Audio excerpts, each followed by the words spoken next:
اس دھرتی پر کوئی کسی سے بڑا نہیں، کوئی کسی سے چھوٹا نہیں۔ اگر غریب ہے وہ بھی پہلے صف میں کھڑا ہوگا، امیر ہے، وقت کا بادشاہ ہے، وہ بھی ایک ہی صف میں کھڑا ہوگا۔ اگر حبشے کا کوئی غلام ہے وہ بھی پہلے صف میں کھڑا ہوگا۔ کوئی وقت کا، موجودہ وقت کا کوئی بادشاہ ہے وہ بھی ایک ہی صف میں کھڑا ہوگا۔ نبی نے اونچ نیچ، ذات پات، برادری کو ختم کر دیا۔ اللہ کے نزدیک ذات اور برادری کی کوئی اہمیت نہیں ہے جناب، اللہ کے نزدیک تو اہمیت ہے عمل۔ اللہ نے قرآن میں کہا ان اکرمکم عند اللہ اتقاکم، بے شک میرے نزدیک بہترین شخص وہ ہے جو اپنے عمل کے ذریعے، اپنے کردار کے ذریعے اپنے اعمال کو درست کرے۔ میرے بھائی یہ بتانا چاہتا ہوں نبی پاک علیہ الصلوۃ والسلام کی آمد کتنا بڑا احسان ہے مومنین کے درمیان۔ رب نے قرآن کریم میں بیان کیا لقد من اللہ علی المؤمنین اذ بعث فیہم رسولا من انفسہم یتلو علیہم آیاتہ ویزکیہم ویعلمہم الکتاب والحکمہ۔ رب نے کہا نبی پاک علیہ السلام کے بارے میں کہ ہم نے 1,24,000 پیغمبر کو اس دھرتی پر بھیجا، لیکن ہم نے احسان نہیں جتلایا۔ ہم نے آدم علیہ السلام کو بھیجا، احسان نہیں جتلایا۔ ہم نے نوح کو بھیجا، احسان نہیں جتلایا۔ ہم نے ابراہیم خلیل اللہ کو بھیجا، احسان نہیں جتلایا۔ لیکن جب ہم نے محمد الرسول اللہ کو بھیجا احسان جتلایا۔ کہاں جتلایا؟ اس قرآن میں جو ساری کائنات کی ہدایت پر کامل ہے، اور اس قرآن میں کہ جس کا ایک ایک لفظ سچا۔ رب نے کہا ہم نے زمین کو پیدا کیا، احسان نہیں جتلایا۔ ہم نے آسمان کو پیدا کیا، احسان نہیں جتلایا۔ ہم نے زمین کے ذرات کو پیدا کیا، احسان نہیں جتلایا۔ ہم نے تمام کائنات کو پیدا کیا، احسان نہیں جتلایا۔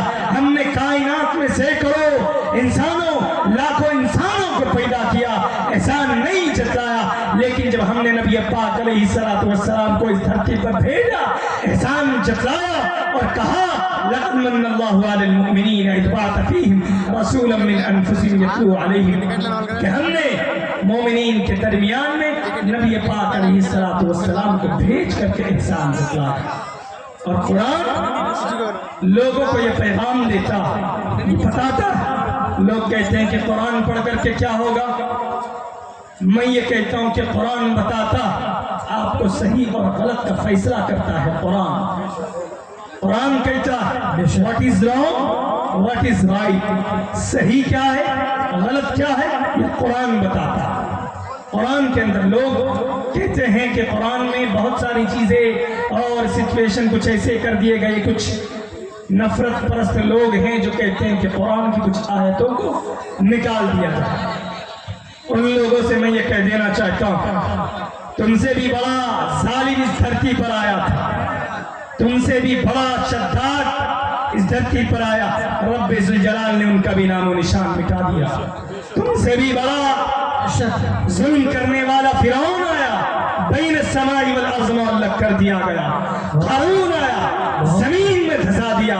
قرآن کے حفاظت کے ذمہ دار خود رب ذوالجلال ہے۔ رب ذوالجلال نے کہا بھی ہے قرآن کریم کے اندر انا نحن نزلنا الذکر وانا لہ لحافظون، کہ ہم نے قرآن کو نازل کیا اور ہم ہی اس کے حفاظت کے ذمہ دار۔ شداد آیا تھا، مٹ گیا۔ بشار الاسد 3 سال تک محنت کرتا رہا قرآن کریم میں اللہ کی جگہ پر اپنا نام داخل کرنے کی، لیکن خود مٹ گیا۔ قرآن کریم آج بھی موجود ہے۔ 3 لاکھ قرآن کریم کے نسخے جلا دیے گئے، لیکن قرآن آج بھی موجود ہے۔ انگریز کے زمانے میں انگریزوں نے یہ طے کیا کہ مسلمانوں کے اندر کون سی ایسی چیز ہے جو مسلمانوں میں اتنی طاقت کو پیدا کرتا ہے، کون سی ایسی چیز ہے؟ پتہ یہ چلا، کسی نے اس کو بتایا کہ بھائی مسلمانوں کے پاس قرآن، اگر آپ اس قرآن کو مٹا دیں گے تو یہ مسلمان کمزور ہو جائے گا۔ انگریزوں نے طے کیا، تقریباً 3 لاکھ قرآن کریم کے نسخوں کو جلا دیا۔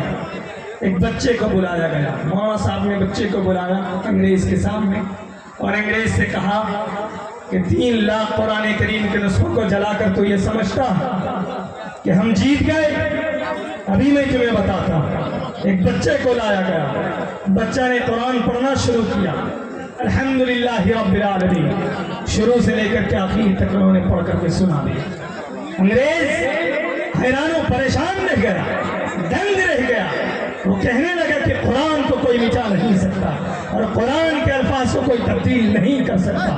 قرآن نے صاف لفظوں میں کہا لا تبدیل لکلمات اللہ، قرآن کو کوئی بدل نہیں سکتا۔ ایک بات میں آپ کو بتا دینا چاہتا ہوں، راستے سے ہٹ میرے ذہن میں آنے جانے والے کو دقت ہو رہی ہے بھائی، ایسا ماحول نہیں بنا ہے۔ انشاءاللہ العزیز کچھ ہی دیر میں بہت ہی بہتر شخصیت کا مالک نوجوان عالم دین جناب حضرت مولانا ابوالکلام صاحب ترویدی ہمارے بھی درواز ہونے والے ہیں۔ آپ حضرات کو خوشیوں میں اضافہ کرتے ہوئے میں یہ بتا دینا چاہتا ہوں کہ حضرت مولانا صفات صاحب کے بعد جناب شاعر اسلام عدنان پرتاپ گڑھی جو ہمارے بھی اسٹیج پر درواز ہیں، انشاءاللہ ہم سب کو ان کا کلام سننا ہے۔ یہ بتانا چاہ رہا تھا آپ لوگ خاموشی کا ماحول بنائیں، اس سے ذہن پہ اثر پڑتا ہے۔ قرآن کریم کتنی بڑی دولت، ایک واقعہ میرے ذہن میں آیا، میں بتا دیتا ہوں۔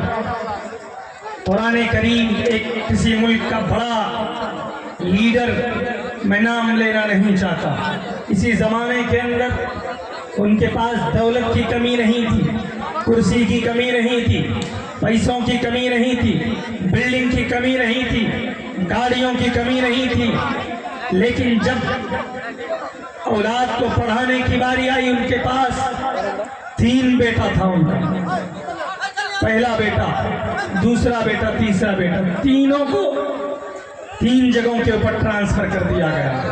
بہت محنت سے پڑھایا لکھایا، مضبوط بنایا، پڑھ لکھ کر کے جب گھر واپس آیا اپنے اپنے کام میں وہ سیٹل ہو گیا، کوئی کہیں چلا گیا، کوئی کہیں چلا گیا، کوئی کہیں چلا گیا۔ لیکن جب موت کا وقت قریب آیا،